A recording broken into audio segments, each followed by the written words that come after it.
This question comes to us from B, and B writes this: Dear we, it is hard to be a Christian in 2016 because there are so many people who don't even pretend to believe anymore. When did this shift? Surely science was just as big in, say, the 1950s, but most people still went to church and said that they believed.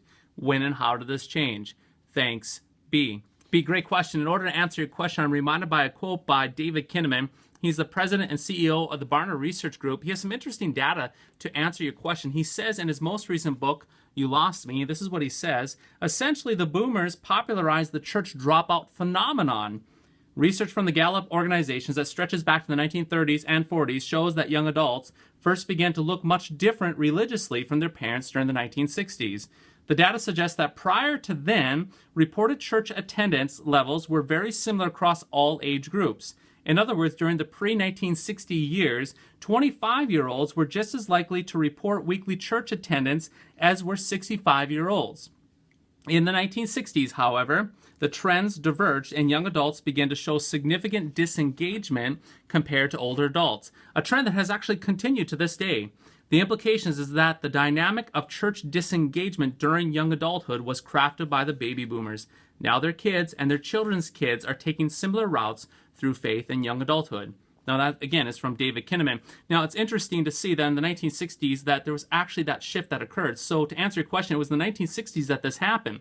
Now, this decline in church attendance did not go unnoticed, though. The church has responded to this. We're reminded of the 1960s, the Dr. James Kennedy's evangelism explosion that tried to react to this, sending the church out to those neighbors to get them to come back to church. And then that really failed. And we see in the 1970s and 80s, phase two of the church, where they tried to combat the decline in church attendance through something called the church growth movement. And then we see in the 1990s and early 2000s that there was a phase three, that the emergent church, which was more of a missional movement, going out to the people, that came about to try to bring people back into the church to reverse this decline in church attendance.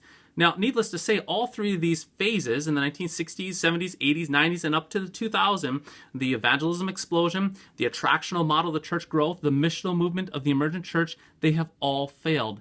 I hate to say that, but they have all failed. They have not reversed this decline in church attendance. Now, where to go from here? Do we need a phase four? Do we need another movement to try to combat this?